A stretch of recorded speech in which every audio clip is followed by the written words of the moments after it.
Okay, everyone, and good morning. Get it. This Got it. morning, tell us we can hear you There. fine. You should now mute. Or, yeah, let me do that for you. Here you go.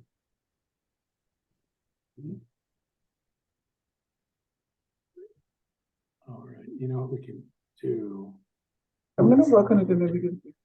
All right, let me do this. Hi, everybody. Let me just do this. We can do this, and then we can. That's what I checked some. I'm gonna check the others now and see.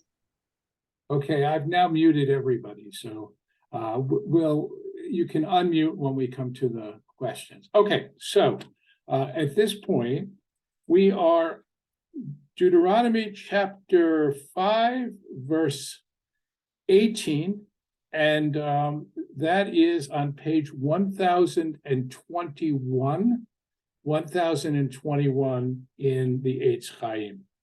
Now, we have come through 9 of the 10 commandments, and so we are at the culmination of it. I want to point out before we even look at the contents of this commandment, its last word, which is re'echa, your neighbor or your fellow, you wish.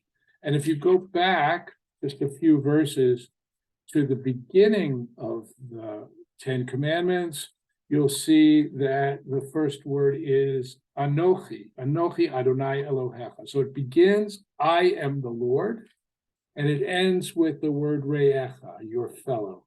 So we start with God and we end with people.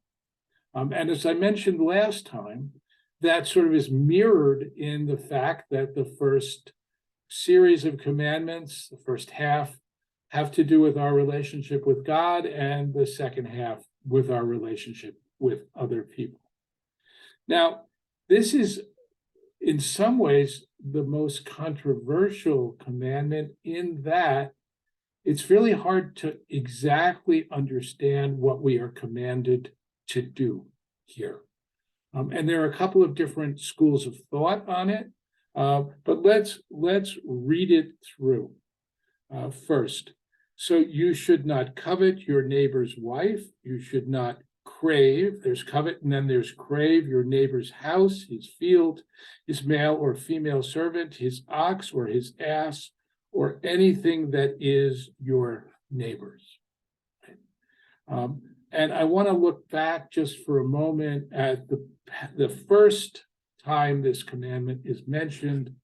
It's in Exodus 19 verse 16, and that's back all the way back. Let me find it. Yeah, so it is actually on page 448. No need to turn back to it. I'm going to read it.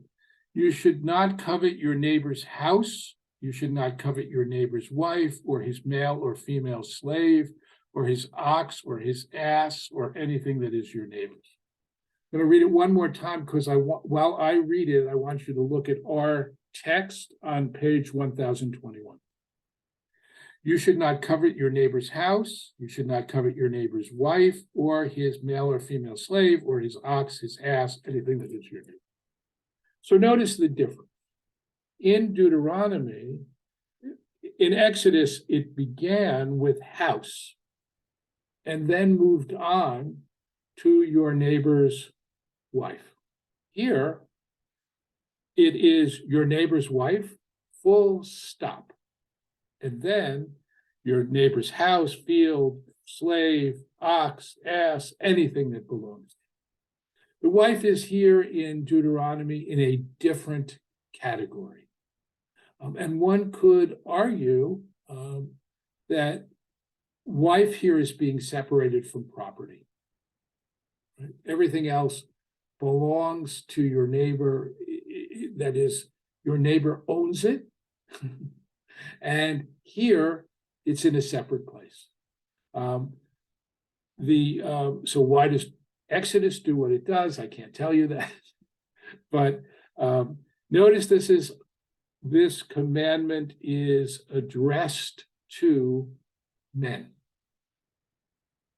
right? Probably because men are, much of it's about property, and men are property holders. Although women were at times property holders as well in antiquity, divorced women or unmarried women would have their own property. At any rate, you shouldn't covet your neighbor's wife or crave your neighbor's house. So these words in Hebrew, tachmod v'tit aveh, right? So what's the sense of it?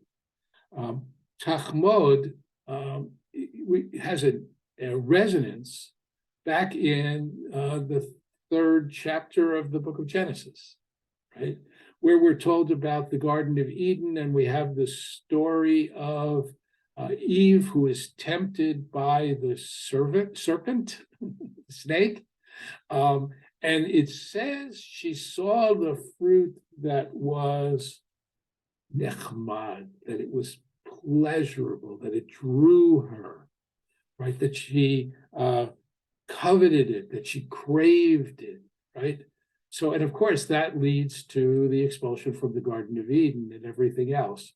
So we have a sense that this is not just desire. It's really unhealthy desire. It's desire for something that you are not entitled to.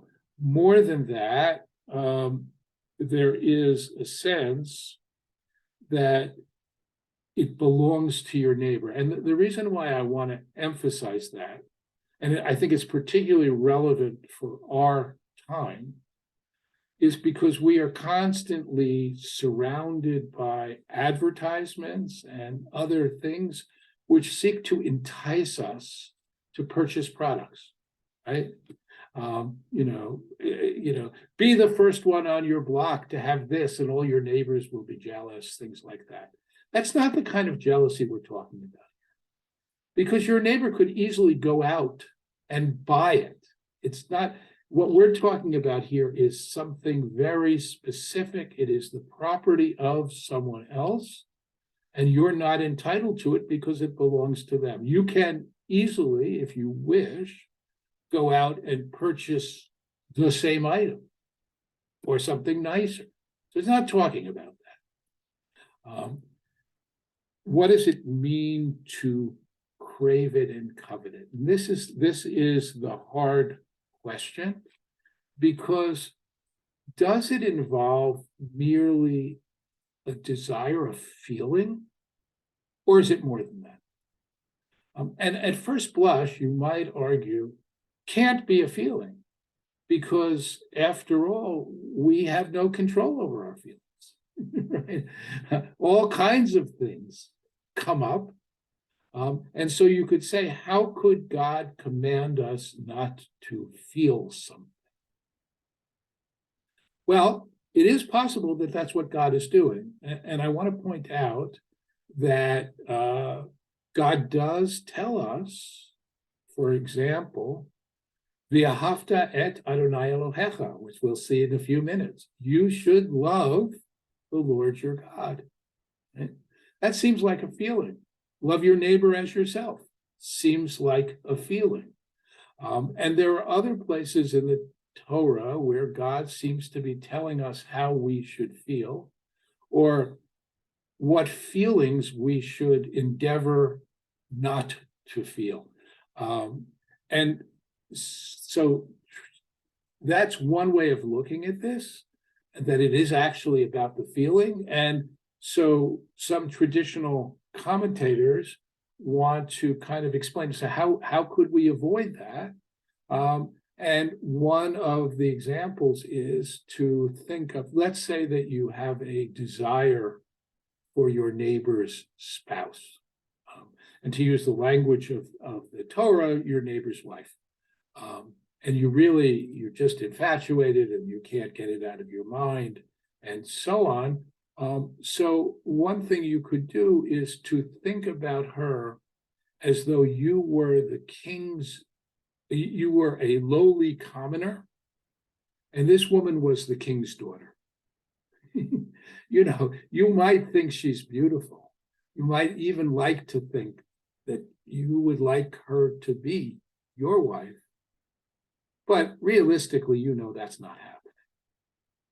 It's just not. It's not going to happen. And so you dismiss these feelings, right, as, just feelings. And that's not really, you're not then in the position of craving or desiring in an intense way, because you've learned, in a sense, to set those feelings aside. The idea here in the Torah is kind of an intense, repeated, you can't get it out of your mind kind of desire or feeling. Now, that's only one possible interpretation. And the other one, which is followed by many of the commentators, is to say that what we're talking about here is not merely desire, but planning. That you're actually trying to figure out how I can get that. What can I do to take away that which is my neighbor's and to make it mine? And so we have several cases. The most classic case, and it's odd to say this, except it's in the Bible itself, is King David.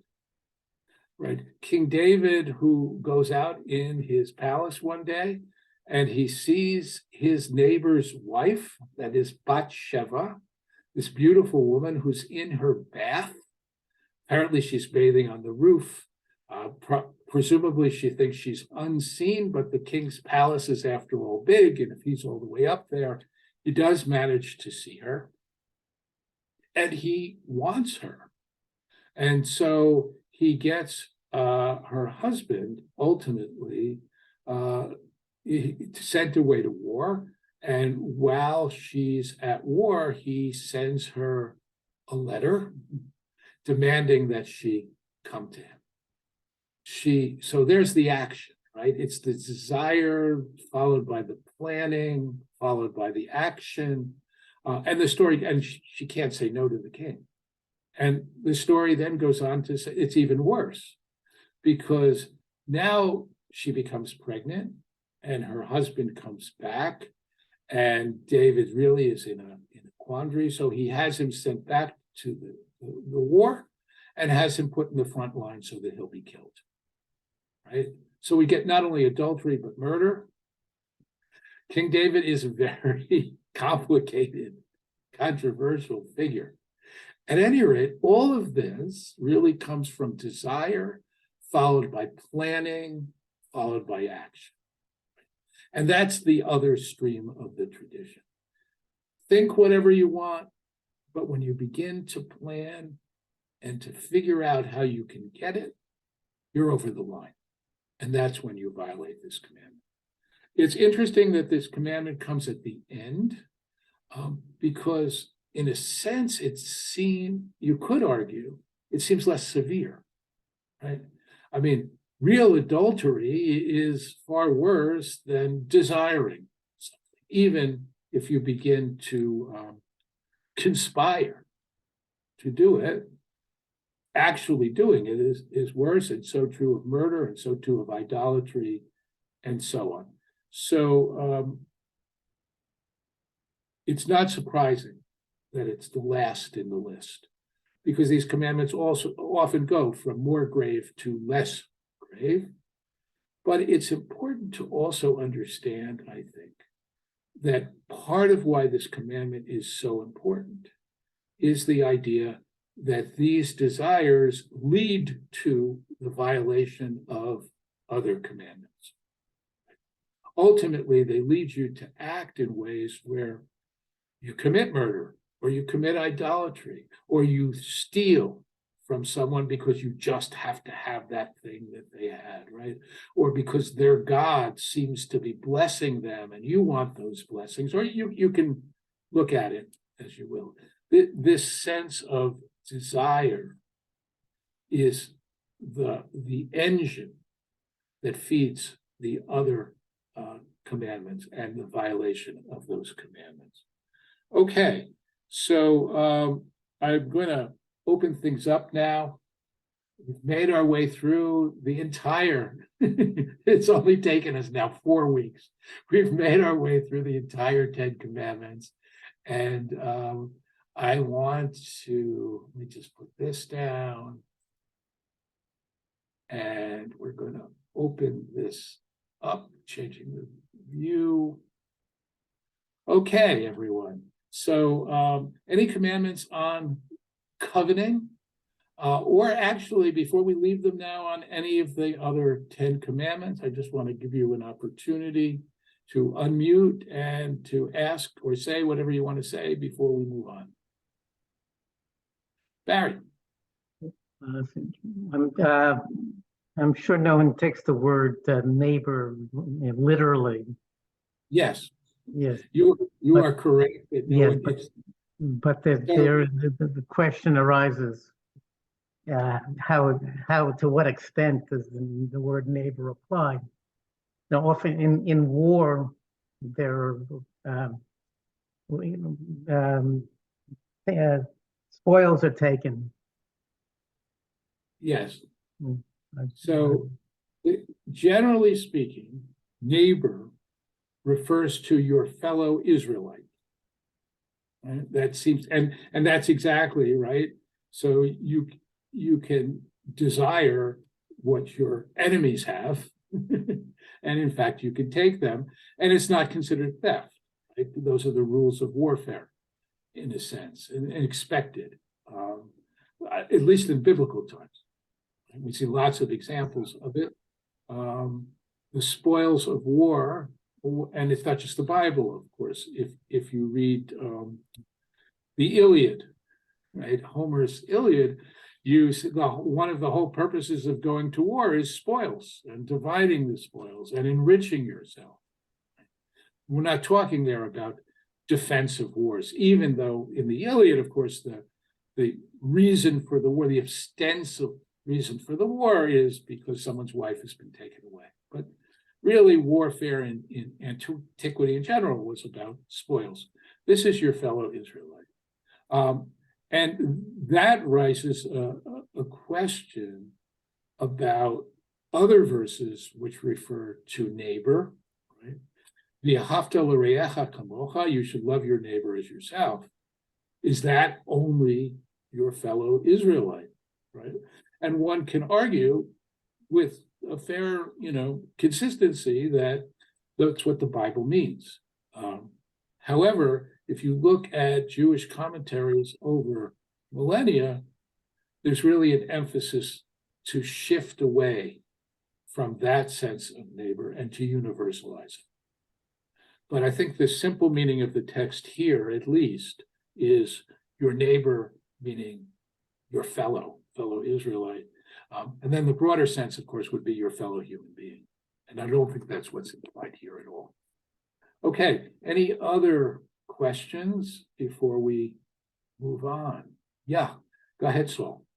Yeah, that's why, thanks for explaining that, because when it says Beit Reyecha, it doesn't say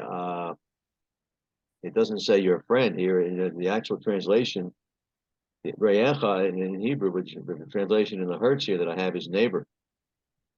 Yes, so there is a sense that Re'ah is also, not just a neighbor by proximity, either, we talk about Re'im Ahuvim, right?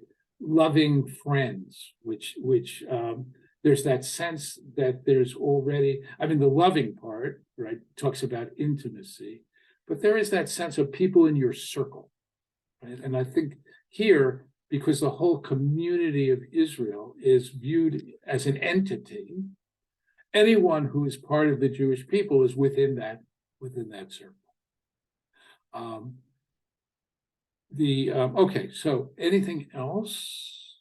Okay, so I'm going to switch back, and we're moving on, saying goodbye to the 10 Commandments. Okay, now, the Lord spoke these words these and no more, come back to that in a second, to your whole congregation. This is Moses talking to the people, right? So about what had happened at Sinai in the previous generation. So he spoke to your whole people at the mountain, which is Mount Sinai, with a mighty voice out of the fire and the dense clouds. So this is what God said. God did not on the top of Mount Sinai say to the entire people more than this.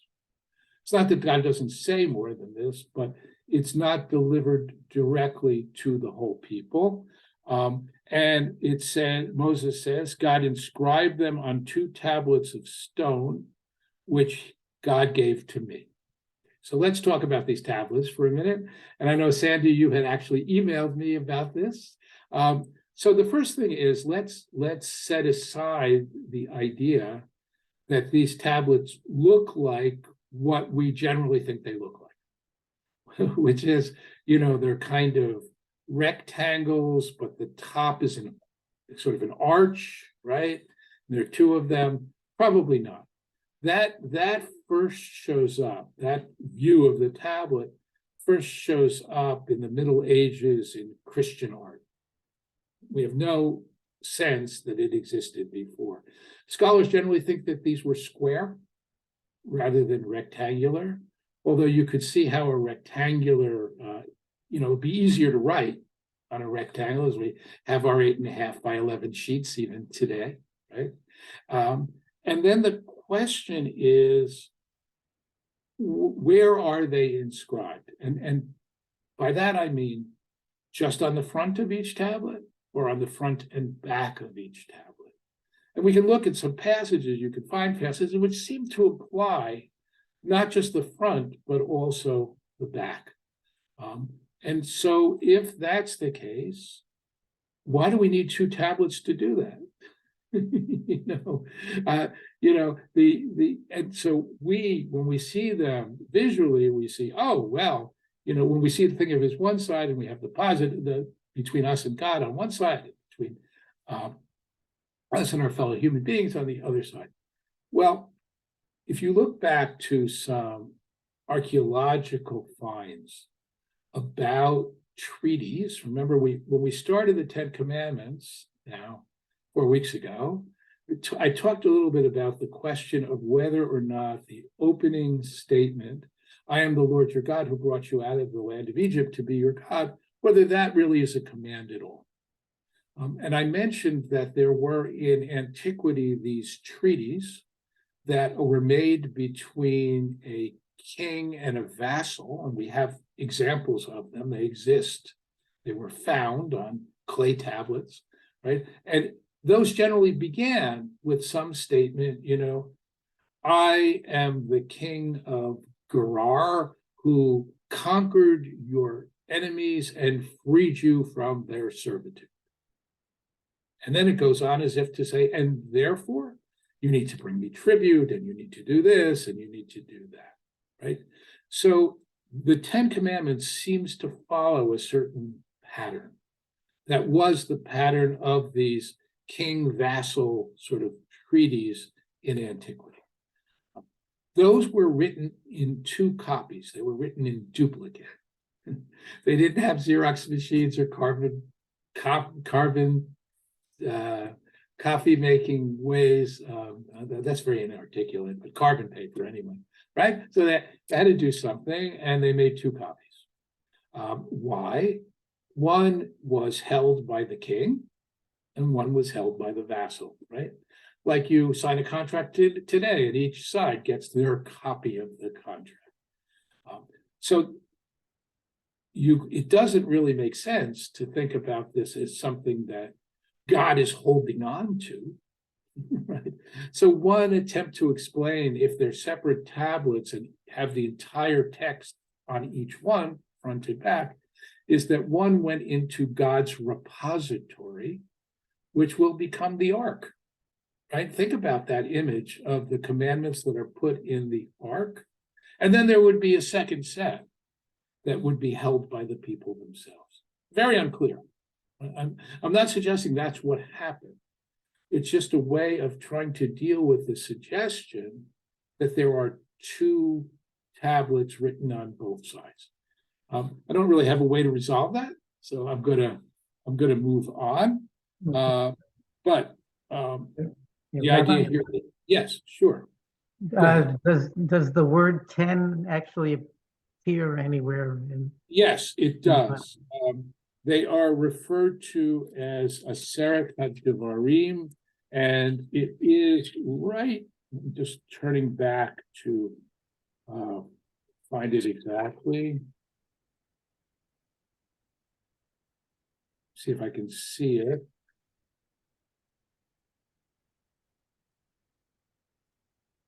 I don't see it right now, but suffice it to say that there is a reference in the book of Deuteronomy to 10 words, 10 commandments. Yeah, go ahead, Sandy.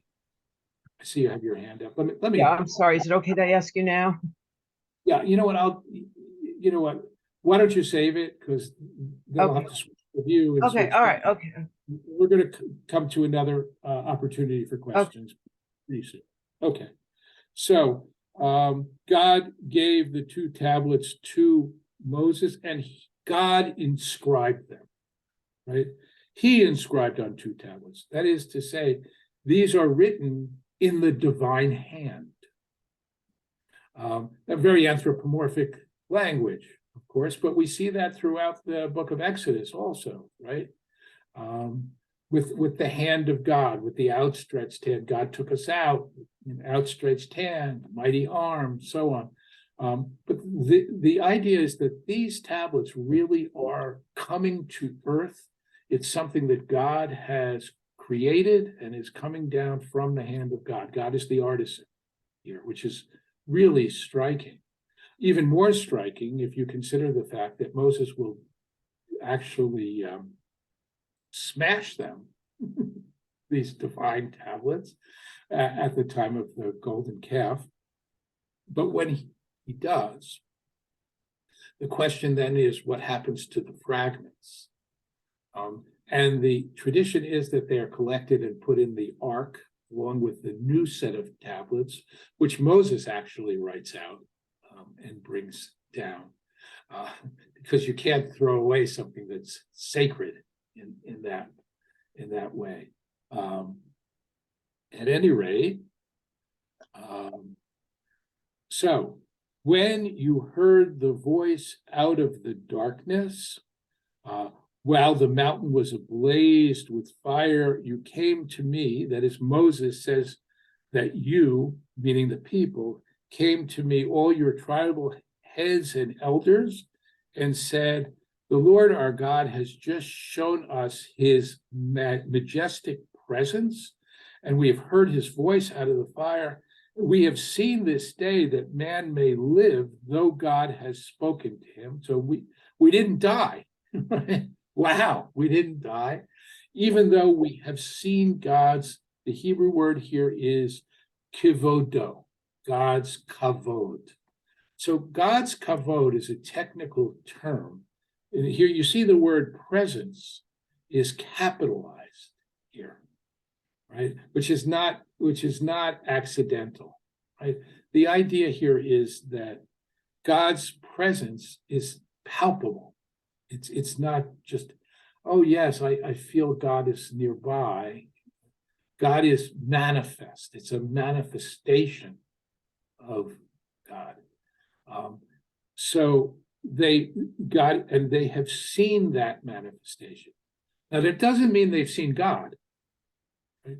In fact, what they've seen, according to the book of Deuteronomy, which is very strictly against the idea of God, an image of God, right? All they see is smoke and fire.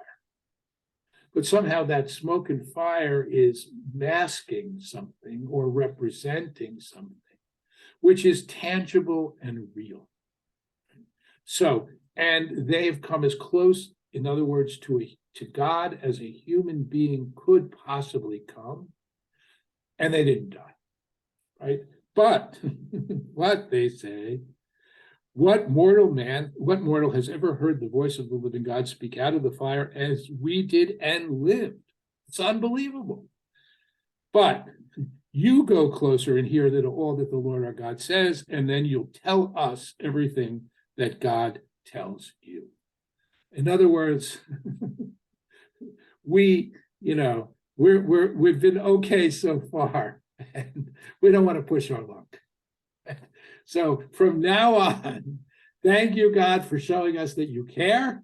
From now on, Moses, you get the word, you come back, that's good with us. Right? And what we're going to see through much of the rest of this book actually is what God tells Moses to tell the people. And the Lord heard your plea that you had made to me, and the Lord said to me, I've heard the plea that this people made to you. They were right to speak this way. And then may they always be of such a mind to revere me, follow my commandments, that it may go well with them and their children forever. So this statement is an interesting statement.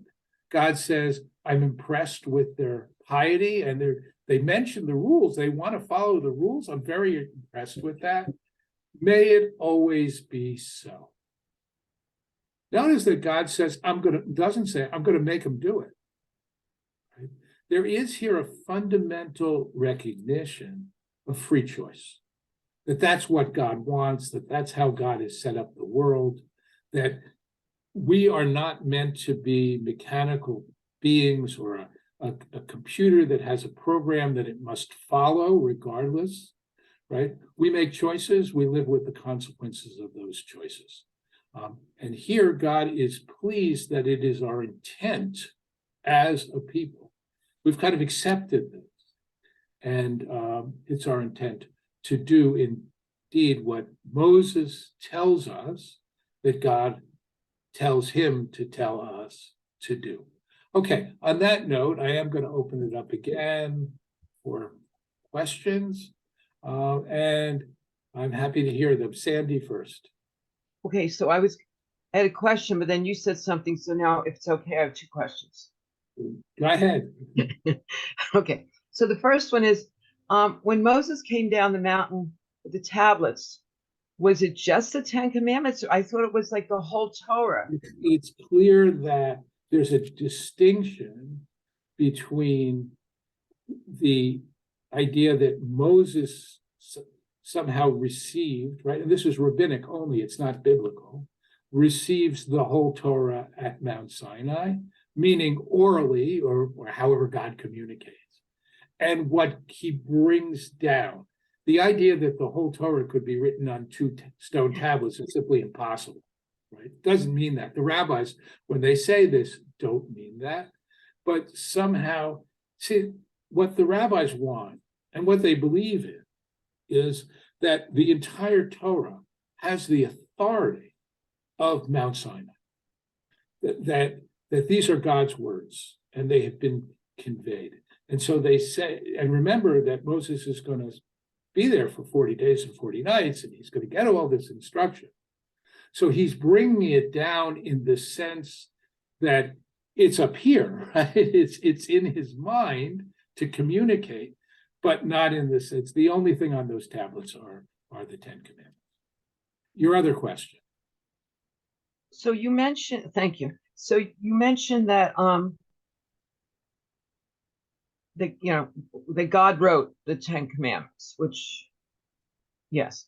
Now on the second set, you said in the second set Moses wrote. Is there a controversy about that? Because I found references where it says, "Give me you who the stone, and I will write," meaning I, God, will write.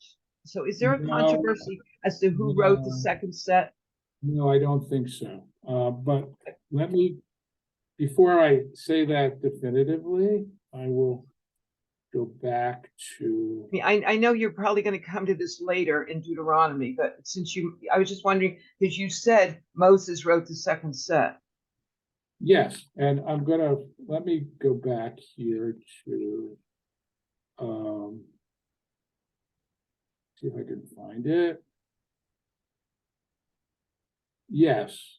Okay, if you, looking back to, so after the golden calf. Yeah, that's very interesting. I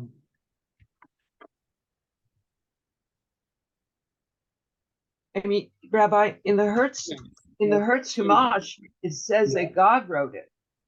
No, so he says, yes, it does say that in Exodus 34. It does say that. Lord says to Moses, carve 2 tablets of stone like the first, and I will inscribe upon the tablets the words that were on the first tablets which you shattered. But there's a whole rabbinic tradition that seems to go in a different direction. But I appreciate your pointing this out, because that's the clear sense of the biblical text, that God does in fact write the second set. I'll see if I can find those rabbinic traditions and bring them next time. Thank you very much for pointing it out, because I really had confused the two. Okay, somebody else had a hand up, I think. If not, we're going to move on. Okay, so we'll go on, and back here and here. Okay, so we are continuing now with verse 29. Moses is saying, be careful to do as the Lord your God has commanded you. Don't turn aside to the right or to the left. Follow the path that the Lord your God has enjoined, that you may thrive.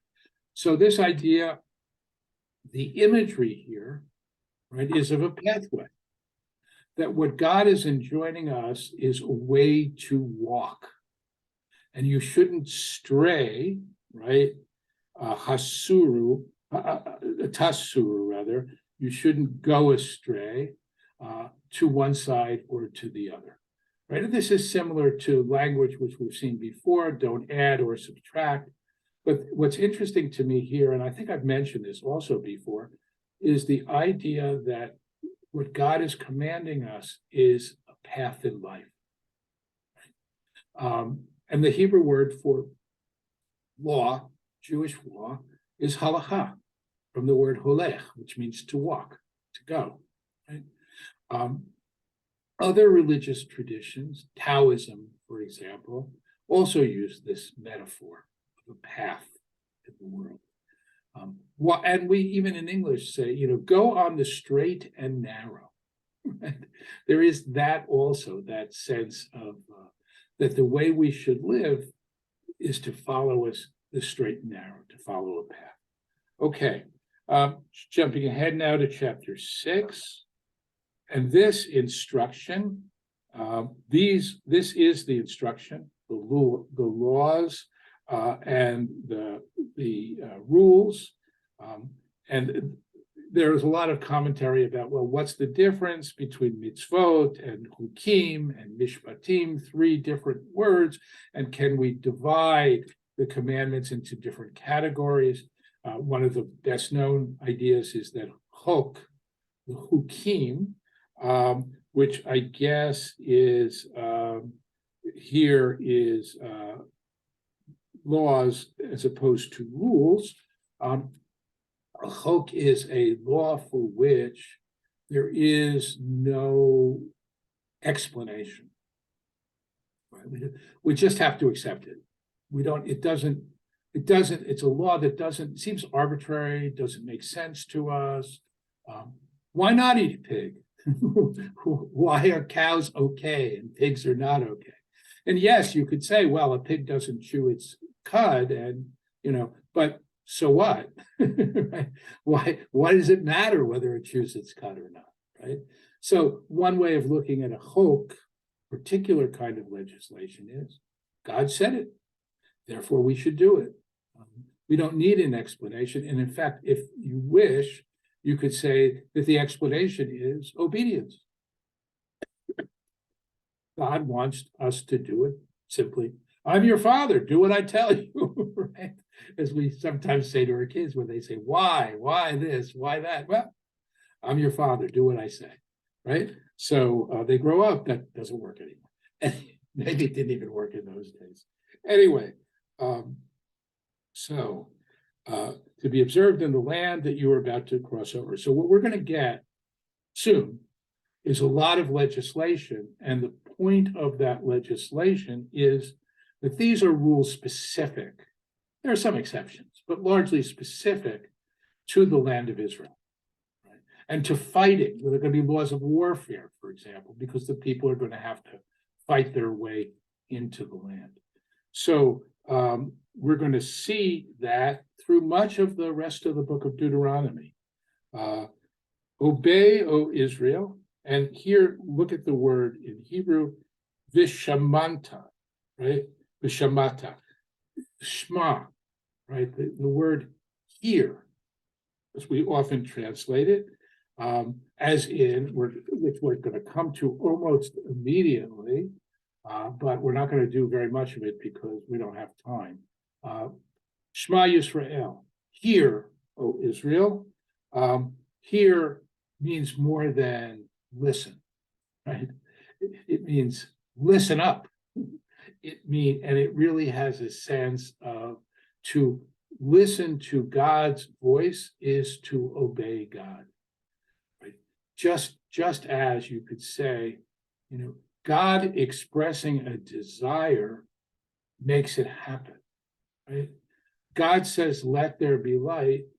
It's not that God somehow has to speak magic words. God's desire for light brings light to happen. Here, God, you hear it, is intimately intertwined with the idea of obedience. Here, obey, O Israel, willingly and faithfully, that it may go well with you, and you may increase greatly in a land flowing with milk and honey. So what's this image? Flowing with milk and honey. And the Hebrew word here is zavat, flowing, and it really has a sense of oozing, right? There's really this kind of just abundance. Why milk and honey? And what are milk and honey? Well, milk, of course, is probably goat milk. It may be cows, but probably goat milk.